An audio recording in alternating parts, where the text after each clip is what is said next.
Vamos falar sobre algumas questões polêmicas de tratamento de TEA. Aparentemente, todas as questões que envolvem tratamento de autismo são polêmicas, né? Mas eu quero falar hoje sobre algumas que são mais polêmicas ainda. Mas antes, se inscreve no canal, ativa o sininho, compartilha esse vídeo, enfim, tudo que você sabe que vai ajudar esse canal a crescer, para mais pessoas terem acesso a informações sobre os seus direitos. Eu sempre acreditei que informação salva e essa é minha luta aqui, dar informação para as pessoas para que vidas sejam salvas.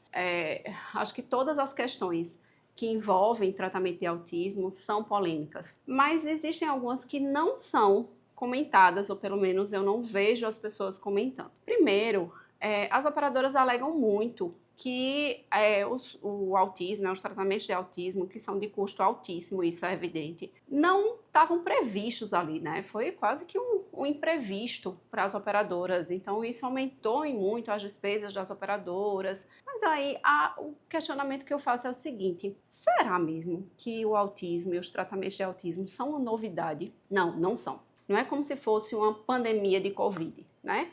Que as pessoas foram de fato surpreendidas, o mundo inteiro foi surpreendido e ficou todo mundo ali correndo atrás dos tratamentos. Não, gente. Embora a gente tenha hoje um número muito maior de casos de autismo, né, e de neurodivergências de forma geral, o que se deve, inclusive, ao melhor diagnóstico, já se falava em tratamento ABA nos Estados Unidos desde a década de 50. Então, o autismo e os tratamentos de autismo explodiram no Brasil nos últimos 10 anos, o que não significa que eles só existem há cerca de 10 anos, muito pelo contrário. Então, eu sempre falo que as operadoras taparam os olhos, elas fizeram uma escolha de empurrar com a barriga um problema que elas saberiam que em algum momento explodiria. As operadoras já sabiam e, vejam, operadoras trabalham com risco, estudam risco futuro e elas precisam prever, inclusive nas suas mensalidades, quais são os riscos futuros. O autismo já era uma condição que há muito tempo foi descoberta, vinha sendo diagnosticado, o aumento do diagnóstico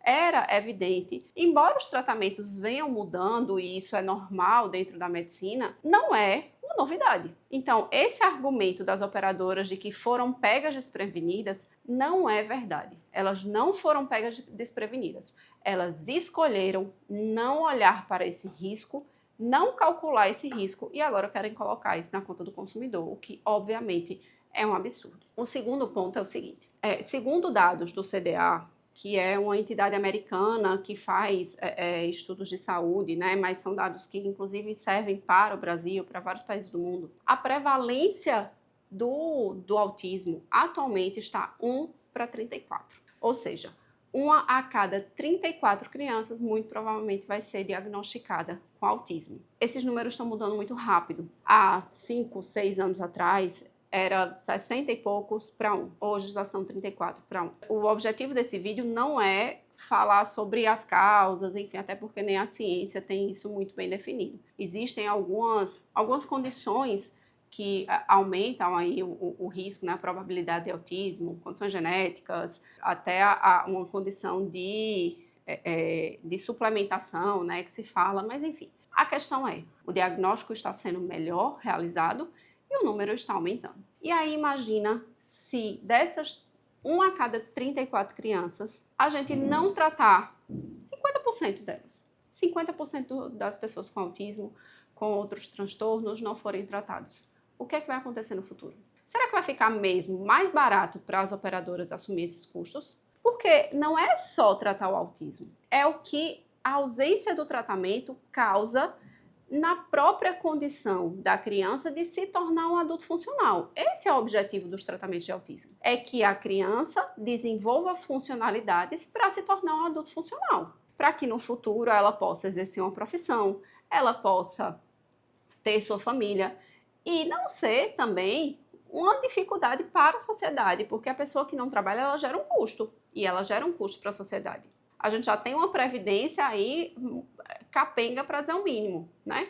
Então, se essas pessoas não forem tratadas, quem é que vai pagar essa conta? Sem falar do agravamento da própria condição, porque à medida que a criança não recebe o tratamento adequado, a condição vai agravando. Eu própria já atendi crianças que por não terem recebido o tratamento adequado, foram piorando e receberam depois um diagnóstico de déficit cognitivo e até de TOD. E a própria médica que fez o diagnóstico, que fazia o acompanhamento dessa criança, colocou lá no laudo que o atraso no tratamento, foi um atraso muito significativo, agravou a condição desse paciente. Se ele estivesse recebendo o tratamento, talvez ele também recebesse um diagnóstico de TOD, né? A gente não tem como prever exatamente. Mas ele teria uma condição menos grave e ele muito provavelmente se tornaria um adulto funcional. Mas hoje, essa criança tem poucas chances de se tornar um adulto funcional. E aí, o que é que a gente vai fazer com essas crianças? Essas crianças vão virar adultos, que não vão poder trabalhar, que não vão conseguir produzir. O que é que vai ser? Essas crianças vão ter doenças cada vez mais graves, porque quanto maiores as comorbidades, maiores as doenças, enfim, é um ciclo sem fim. A operadora vai ter que pagar essa conta. Inclusive porque pode gerar um problema psiquiátrico grave, que enseje até a necessidade de home care, como foi falado em um fórum que eu participei recentemente. Então, a gente precisa pensar nesse futuro. Não é um futuro distante, é um futuro próximo. Essas crianças precisam ser cuidadas para a gente não acabar fazendo o que já foi feito, empurrando com a barriga um problema que já se sabe que existe. E o terceiro ponto polêmico é o que principalmente as operadoras hoje vêm chamando de manicomização do autismo. É basicamente assim, dizem que as crianças estão sendo jogadas nas clínicas e abandonadas lá, né? Meio que deixadas lá para conforto e comodidade dos pais. Esse termo por si só é muito agressivo, é um grande absurdo, porque você coloca num pacote, no pior dos pacotes, todo mundo. Existem, de fato, famílias que estão nem aí para os filhos, que procuram tratamento porque não conseguem lidar com a criança. Mas isso sempre existiu, não é por causa do autismo. Talvez o autismo e os tratamentos tenham evidenciado mais isso exatamente por causa do alto custo. Mas o fato é, a maioria das famílias estão, de fato, procurando que seus melhores tratamentos, oferecer melhores tratamentos para os pacientes, para os seus filhos, e estão sofrendo, gente. Quem sofre quando um paciente com autismo e com neurodivergência não recebe o tratamento não é só a criança, a família também entra em sofrimento.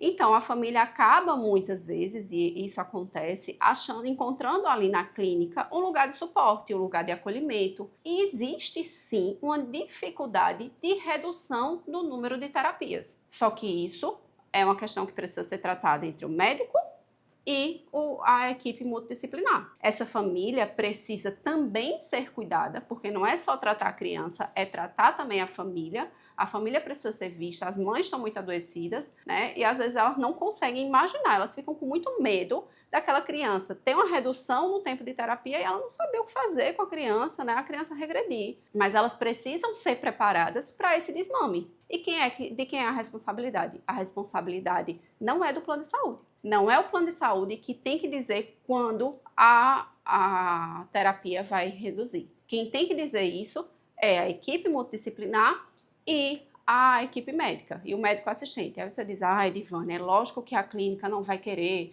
fazer isso, é lógico que a clínica vai querer manter aquele paciente ad eterno. De novo, é colocar todo mundo no pior dos pacotes. Existem sim clínicas que estão fazendo qualquer negócio, né, para manter as crianças ad eterno ali naquele tratamento. Mas eu converso com muitas pessoas dessa área, inclusive com neurologistas, que dizem, olha, a gente tem dificuldade e eu tenho que fazer esse trabalho com a família para poder fazer o desmame das terapias. Sem falar que se for um tratamento que foi concedido, né, foi conseguido por meio de liminar, o juiz pode fazer essa fiscalização. Saiu, inclusive, uma recomendação recente do FONAJUS que diz que os juízes devem, sempre que possível, fazer audiências de instrução nos processos para verificar, para acompanhar essa criança, para verificar se o tratamento está sendo realizado, qual é a efetividade, se dá ou não para reduzir. É esse o momento, né, no caso da família não aceitar de jeito nenhum, mas a equipe, de novo, o médico tem ali autonomia para definir que vai sim reduzir,